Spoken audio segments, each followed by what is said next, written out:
12 ராசிகளுக்குண்டான ராகு கேது பெயர்ச்சி பலன்கள். சுபஸ்ரீ விசுவாவசு வருடம் சித்திரை மாதம் 13ஆம் தேதி 26/4/2025 சனிக்கிழமை மாலை 4:28 மணிக்கு புரட்டாதி நட்சத்திரம் 3ஆம் பாதத்தில் கும்பராசிக்கு ராகுவும், புத்திர நட்சத்திரம் 1ஆம் பாதத்தில் சிம்ம ராசிக்கு கேதுவும் பெயர்ச்சி ஆகி இருக்கின்றார்கள். ராகுவும் கேதுவும் மற்ற கிரகங்களைப் போல முன்னோக்கி செல்வதில்லை, பின்னோக்கி செல்கின்றனர். ஆனால் இந்த கிரகங்கள் தான் வாழ்வில் நாம் முன்னோக்கி செல்ல வழிகாட்டுகின்றன என்பதை அனுபவத்தில் உணரலாம். இப்பொழுது நடைபெறும் இந்த ராகு கேது பெயர்ச்சியின் விளைவாக மேஷம், கன்னி, தனுசு ஆகிய ராசிக்காரர்கள் மிகுந்த நற்பலன்களை பெறுவர். மற்ற ராசிக்காரர்கள் ராகு கேதுக்குரிய சிறப்பு வழிபாட்டையும் தசா புத்திக்கேற்ற தெய்வ வழிபாடுகளையும் தேர்ந்தெடுத்து செய்தால் சந்தோஷத்தை நாளும் சந்திக்கலாம். சுமார் 1.5 ஆண்டு காலம் கும்பத்தில் ராகுவும் சிம்மத்தில் கேதுவும் சஞ்சரிக்கப் போகின்றார்கள். அப்பொழுது அதன் சார பலத்திற்கு ஏற்ப உங்களுக்குரிய பலன்கள் வந்து சேரும்.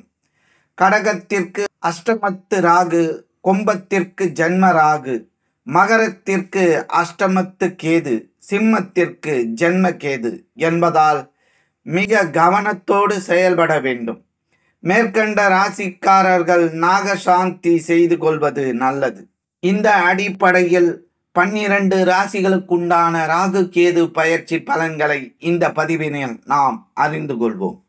வாழ்க வளமுடன். ஸ்ரீ மேஷராசி அன்பர்களுக்கான ராகு கேது பயிற்சி. தன்னம்பிக்கை நிறைந்த மேஷராசி அன்பர்களே, இதுவரை உங்கள் ராசிக்கு 12 மற்றும் 6இல் சஞ்சரித்த ராகு கேது பகவான் முறையே ராகு பகவான் தற்போது உங்கள் ராசிக்கு 11வது இடத்தில் சஞ்சரிப்பதால் நீண்ட நாள் ஆசைகள் நிறைவேறும்.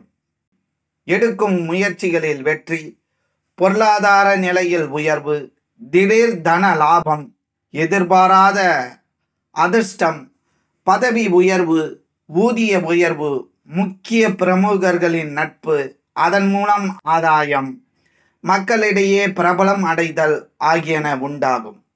கேது பகவான் உங்கள் ராசிக்கு 5இல் சஞ்சரிப்பதால் பூர்வீக சொத்தால் பிரச்சனை, குழந்தைகள் உடல்நிலை பாதிப்பு, குழந்தைகளின் நட்பு வட்டத்தை கண்காணிப்பில் வைத்து வழி நடத்தி செல்ல வேண்டியது அவசியம். மனக்குழப்பம், எதிலும் முடிவெடுக்க முடியாத நிலை, காதல் விஷயங்களால் பிரச்சனை ஆகியன உண்டாகும். நீங்கள் செய்ய வேண்டிய பரிகாரம்: பழனி முருகப்பெருமானை செவ்வாய்க்கிழமை சென்று வழிபடுவது நன்மையை தரும். ரிஷபராசி அன்பர்களுக்குண்டான ராகு கேது பெயர்ச்சி பலன்கள். அன்பால் அனைவரையும் அரவணைத்து செல்லும் ரிஷபராசி அன்பர்களே, இதுவரை உங்கள் ராசிக்கு 11 மற்றும் 5இல் சஞ்சரித்த ராகு கேது பகவான் முறையே தற்போது உங்கள் ராசிக்கு 10 மற்றும் 4இல் சஞ்சரிக்கின்றார்கள். ராகு பகவான் 10இல் சஞ்சரிப்பதால் தொழில் மற்றும் உத்தியோகத்தில் சிறிது மாற்றங்கள் ஏற்படும். தொழில் ஸ்திரத்தன்மை அதிகரிக்கும். எதையும் வெல்லும் ஆற்றல் உருவாகும். புதிய முயற்சிகள் கைகூடும். உங்கள் செல்வாக்கு உயரும். கேது பகவான் 4இல் சஞ்சரிப்பதால் தாய் உடல் நலனில் கவனம் தேவை. தாயுடன் கருத்து வேறுபாடுகள் வந்து நீங்கும். வீடு, வாகனம், சொத்து தொடர்பான பிரச்சனைகள் உருவாகும். உறவுகளால் மனக்கசப்பு ஏற்படும். மாணவர்கள் கல்வியில் அதிக கவனம் செலுத்துவது நல்லது. எந்த சூழ்நிலையும் நாசுக்காக கையாளுங்கள். நீங்கள் செய்ய வேண்டிய பரிகாரம்: திருவனந்தபுரத்தில் உள்ள பத்மநாப சுவாமியை வெள்ளிக்கிழமையில் சென்று வழிபடுவது நன்மையை தரும். மிதுன ராசி அன்பர்களுக்குண்டான ராகு கேது பெயர்ச்சி பலன்கள். எந்த சூழ்நிலையையும் தனக்கு சாதகமாக பயன்படுத்தி கொள்ளும் மிதுன ராசி அன்பர்களே, இதுவரை உங்கள் ராசிக்கு 10 மற்றும் 4இல் சஞ்சரித்த ராகு கேது பகவான் முறையே தற்போது உங்கள் ராசிக்கு 9 மற்றும் 3இல் சஞ்சரிக்கின்றார். ராகு 9இல் சஞ்சரிப்பதால் தந்தை உடல்நிலை கவனம் தேவை. தந்தையுடன் கருத்து வேறுபாடுகள் வந்து நீங்கும். பிதுர் வழி சொத்து பிரச்சனைகள் உருவாகும். இருப்பினும் மற்றும் வேலை வாய்ப்புகளுக்காக வெளிநாடு செல்வதற்கான முயற்சிகள் கைகூடும். கேது பகவான் 3இல் சஞ்சரிப்பதால் மனதில் தைரியம், தன்னம்பிக்கை, உற்சாகம் அதிகரிக்கும். எதையும் வெல்லும் ஆற்றல் உருவாகும். முக்கிய பிரமுகர் அறிமுகமும் நட்பும் கிடைக்கும். அதன் மூலம் ஆதாயம் உண்டு. வெளிநாட்டு தொடர்பான ஆதாயங்கள் உண்டு. வெளியூரில் இருந்து நீங்கள் எதிர்பார்த்த நல்ல செய்தி வந்து சேரும். தங்க நகை ஆபரண சேர்க்கை உண்டு. அரசால் அனுகூலமான பலன்கள் ஏற்படும். நீங்கள் செய்ய வேண்டிய பரிகாரம், பரிக்கல்லில் உள்ள நரசிம்மரை புதன்கிழமையில் சென்று வழிபடுவது நன்மையை தரும். கடகராசி அன்பர்களுக்குண்டான ராகு கேது பெயர்ச்சி பலன்கள். அன்பால் அனைவரையும் அரவணைத்து செல்லும் கடகராசி அன்பர்களே, இதுவரை உங்கள் ராசிக்கு 9 மற்றும் 3இல் சஞ்சரித்த ராகு கேது பகவான் முறையே தற்பொழுது உங்கள் ராசிக்கு 8, 2இல் சஞ்சரிக்கின்றார். ராகு பகவான் 8இல் சஞ்சரிப்பதால் எடுக்கும் முயற்சிகளில் தடை, உடல் ஆரோக்கியத்தில் பிரச்சனை, மறைமுக எதிர்ப்புகள், சூழ்ச்சிகள், தீராத பிரச்சனை, சிறு சிறு வாகன விபத்து ஏற்பட வாய்ப்புள்ளதால் கவனம் தேவை. எந்த விஷயத்தையும் நாசுக்காக கையாளுங்கள். அவசர முடிவுகளை தவிர்ப்பது நல்லது. கேது பகவான் 2இல் சஞ்சரிப்பதால் பேச்சில் கவனம் தேவை. குடும்பத்தில் வீண் வாக்குவாதங்களை தவிர்ப்பது நல்லது. ஒருவருக்கொருவர் விட்டு கொடுத்து செல்வதால் தேவையற்ற பிரச்சனைகளை தவிர்க்கலாம். பொருளாதார நிலையில் ஏற்றத்தாழ்வு ஏற்படும் என்பதால் சிக்கனம் மற்றும் சேமிப்பில் அதிக கவனம் செலுத்துவது நல்லது. யாரையும் பகைத்து கொள்ள வேண்டாம். நீங்கள் செய்ய வேண்டிய பரிகாரம், திருப்பதி வெங்கடாச்சலபதியை திங்கட்கிழமையில் சென்று வழிபடுவது நன்மையை தரும். சிம்மராசி அன்பர்களுக்குண்டான ராகு கேது பெயர்ச்சி பலன்கள்.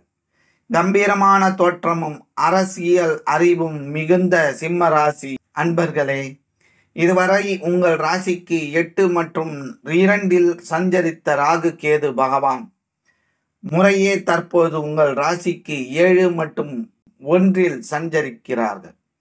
ராகு பகவான் 7இல் சஞ்சரிப்பதால் கணவன் மனைவிக்கு சின்ன சின்ன கருத்து வேறுபாடுகள் வந்து நீங்கும். ஒருவருக்கொருவர் விட்டு கொடுத்து செல்வதால் தேவையற்ற பிரச்சனைகளை தவிர்க்கலாம். தம்பதிகளுக்குள் வெளியாட்களின் தலையீட்டை தவிர்க்கவும். வியாபாரத்தில் கூட்டாளிகளிடம் கவனம் தேவை. வியாபார ரீதியான புதிய முயற்சிகளை தவிர்ப்பது நல்லது. கேது பகவான் ராசியிலேயே ஜன்ம கேதுவாக சஞ்சரிப்பதால் எந்த விஷயத்தையும் நாசுக்காக கையாளுங்கள்.